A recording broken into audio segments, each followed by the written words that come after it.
Bapak Ibu yang dikasihi Tuhan, selamat berjumpa kembali.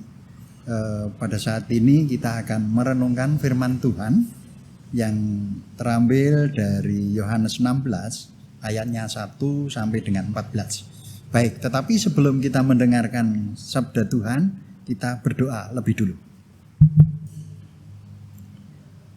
Bapa di surga, kami akan menerima firman-Mu.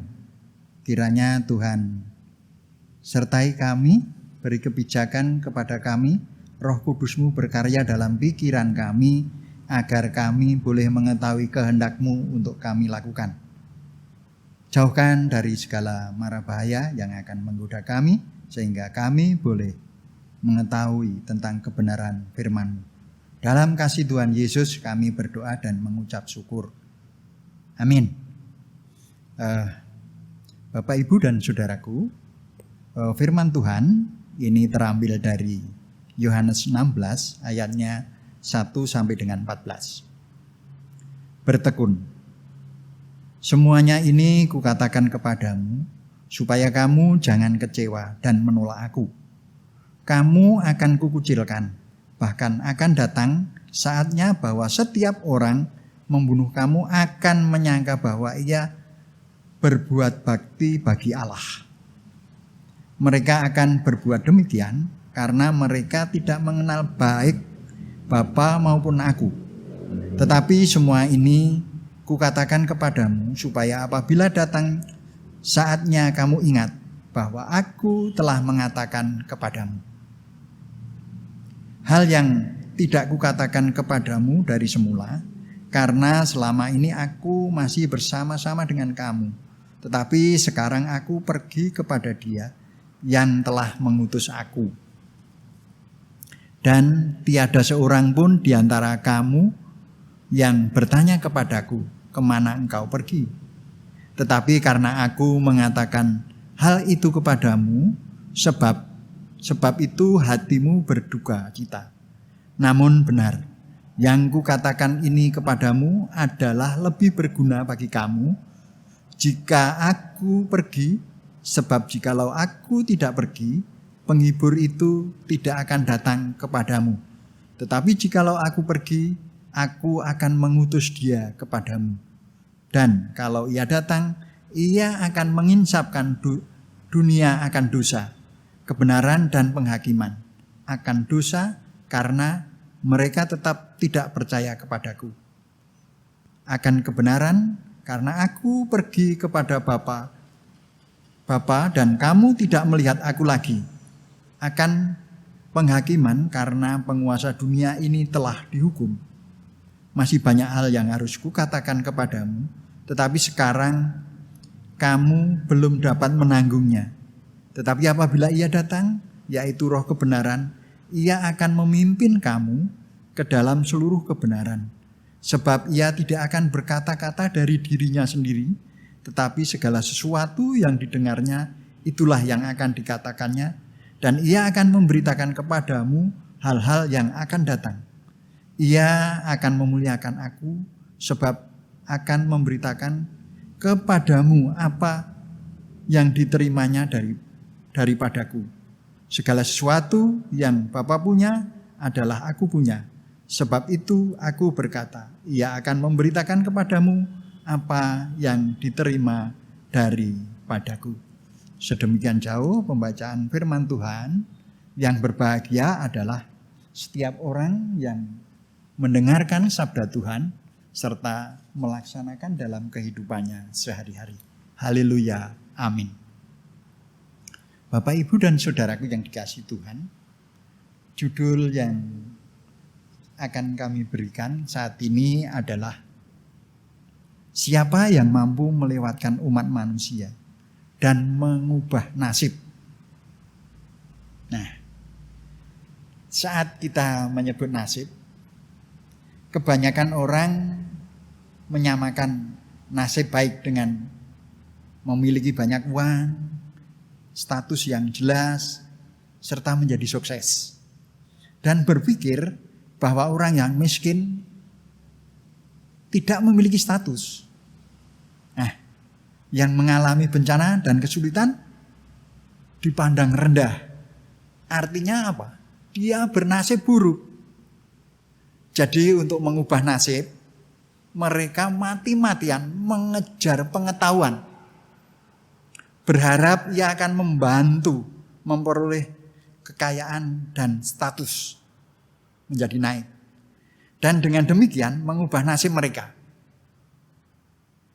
Apabila memiliki uang, status, dan kesuksesan dalam hidup,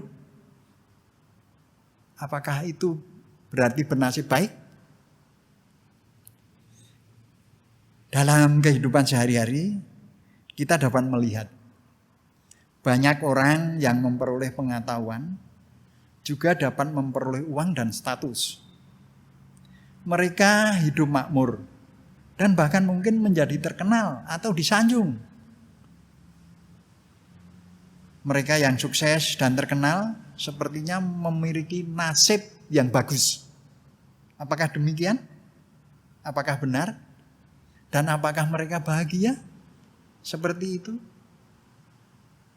Nah, Bapak Ibu dan yang dikasihi Tuhan, sejak manusia menemukan satu ilmu-ilmu sosial, pikiran manusia telah disibukkan dengan ilmu pengetahuan itu. Kemudian ilmu dan pengetahuan telah menjadi alat yang digunakan untuk memerintah umat manusia. Dan tidak lagi ada ruang yang cukup bagi manusia untuk menyembah Tuhan. Dan tidak lagi suasana itu mendukung penyembahan kepada Tuhan. Itu semakin kedudukan Tuhan itu seakan-akan semakin direndahkan di hati manusia. Tanpa Tuhan seakan-akan dalam hatinya dia tetap berjalan. Sementara ada banyak teori yang mengatakan bahwa sebetulnya tidak ada Tuhan. Ada teori yang demikian. Apalagi yang namanya juru selamat. Itu ada yang tidak percaya. Tidak pernah ada namanya juru selamat. Karena kita tahu dengan teori evolusiisme itu kan manusia itu dari monyet. Jadi seakan-akan di situ manusia itu tidak diciptakan, tetapi mengalami suatu perkembangan. Lalu kalau sudah ada teori demikian, apa akibatnya? Orang-orang ini sudah mulai menolak Tuhan. Bahkan banyak yang tidak mengakui bahwa Tuhan itu yang menciptakan segala sesuatu. Bahwa Dia yang mengendalikan segalanya. Manusia diciptakan Tuhan. Akan tetapi faktanya ada yang mereka memutarbalikkan kebenaran, mengatakan bahwa manusia itu berevolusi dari monyet tadi. Seolah-olah manusia itu termasuk dalam kategori sama dengan binatang. Nah, ini yang repot. Teori-teori intelektual yang keliru dan kacau inilah menempati hati sebagian orang atau sebagian mereka untuk menolak Tuhan, menjauhkan diri, dan semakin sulit menerima kebenaran dari Tuhan. Bapak Ibu yang dikasihi Tuhan, fakta ini memperlihatkan kepada kita bahwa pengetahuan tidak dapat memastikan nasib yang baik. Dengan gagasan dan pengembangan sains dan teknologi, itu seakan-akan merupakan tindakan yang sangat sombong. Sebetulnya hanya juru selamat sajalah yang mampu menyelamatkan umat manusia dari dosa dan kekuasaan iblis. Yang ilmu pengetahuan tadi yang dimiliki manusia tidak mampu untuk menyelamatkan manusia. Nah, di sini kita semua menerima kebenaran yang diungkapkan oleh Juru Selamat yang dapat membebaskan kita dari perusakan iblis. Sehingga kita diselamatkan sepenuhnya oleh Tuhan serta mendapatkan perkenannya dan berkatnya. Inilah cara untuk sepenuhnya bisa mengubah nasib.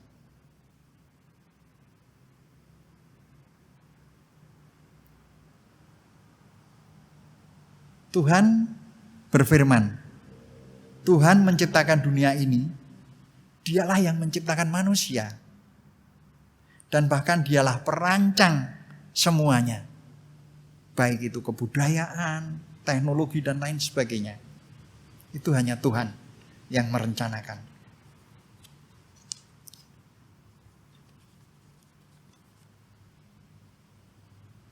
Bapak, Ibu, dan saudaraku yang dikasihi Tuhan. Tuhan Yesus berkata di dalam Yohanes 10 ayatnya 27. Domba-dombaku mendengar suaraku. Dan barang siapa memiliki telinga, hendaklah ia mendengarkan apa yang diucapkan Roh kepada gereja-gereja. Tuhan yang Maha Kuasa berfirman, Kristus pada akhir zaman menggunakan berbagai kebenaran dan mengajar manusia mengungkapkan esensi manusia itu sendiri dan membedah perkataan dan perbuatan manusia. Firman ini terdiri berbagai kebenaran seperti tugas-tugas manusia, bagaimana seharusnya bisa mentaati yang Tuhan atur, yang Tuhan telah tetapkan. Bagaimana seharusnya manusia itu setia kepada Tuhan. Bagaimana manusia seharusnya hidup dalam kemanusiaannya yang normal. Setia dan hikmat, penuh hikmat. Dan semua ini adalah merupakan firman Tuhan yang harus kita taati.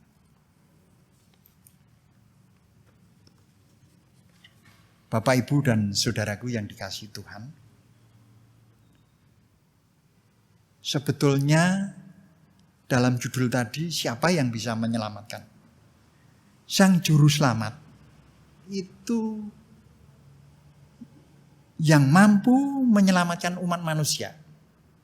Itu adalah satu-satunya cara bagi orang untuk memperoleh nasib dan tujuan yang baik. Tuhan yang Maha Kuasa berfirman, Kristus pada akhir zaman membawa hidup dan membawa jalan kebenaran yang abadi, yang tidak akan berkesudahan. Kebenaran ini adalah jalan yang memungkinkan manusia memperoleh hidup. Dan satu-satunya jalan untuk manusia mengenal Tuhan dan menjadi berkenan di hadapan Tuhan. Apabila engkau tidak mencari jalan hidup yang disediakan Kristus pada akhir zaman, maka engkau tidak akan pernah memperoleh berkat dari Tuhan. Dan tidak akan pernah memenuhi syarat untuk memasuki gerbang kerajaan surga.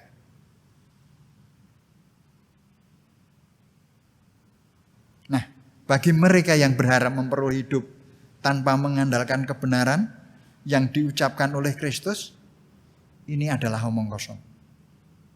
Karena di bumi ini tidak ada yang bisa menyelamatkan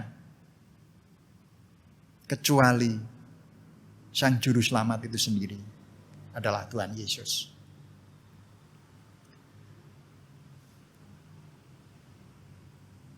Di sini banyak orang yang sulit untuk menerima Kristus di akhir zaman. Mereka sulit untuk menerima firman Tuhan sebagai perintah Tuhan. Dan pada akhir zaman tentu dia tidak akan bisa memperoleh warisan kerajaan surga. Dan tidak seorang pun akan disempurnakan oleh Tuhan kecuali melalui Kristus. Engkau yang percaya kepada Tuhan, karena itu engkau harus menerima firman-Nya dan mentaatinya. Engkau tidak bisa hanya berpikir tentang memperoleh berkat,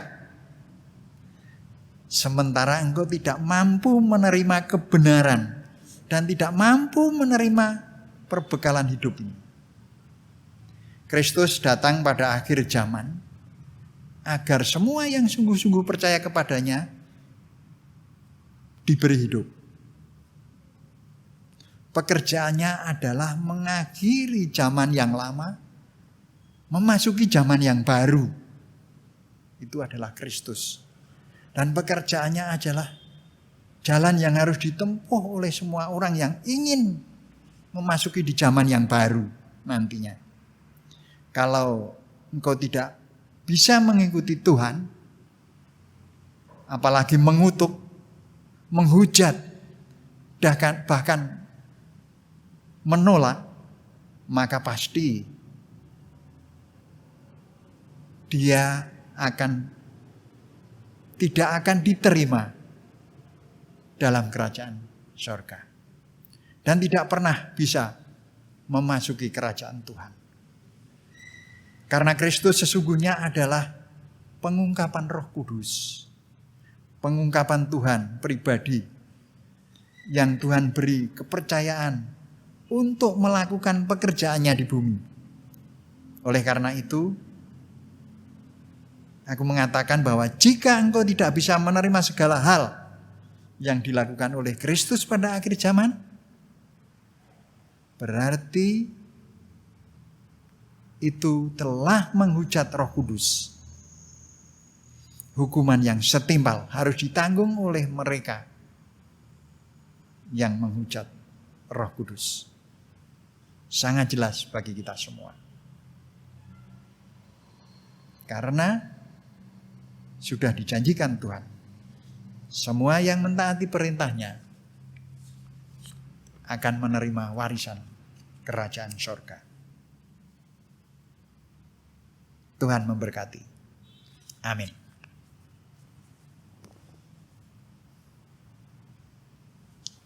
Mari kita satu hati dalam doa. Bapa di surga, kami datang kepadamu kembali untuk mengucap puji syukur terima kasih. Kalau pada hari ini kami telah mendengarkan sabdamu lewat Yohanes. Biarlah firman-Mu ini boleh mengetuk kami, boleh menyadarkan kami sebagai umat manusia yang tahu tentang juru selamat yang akan menyelamatkan umat manusia dan bisa mengubah nasib manusia secara total. Dan kami tidak akan mengandalkan diri kami sendiri, tetapi kami bergantung harap penuh kepada Tuhan kami Yesus. Di dalam kasih-Mu Tuhan, kami selalu berdoa dan menyerahkan diri. Haleluya. Amin.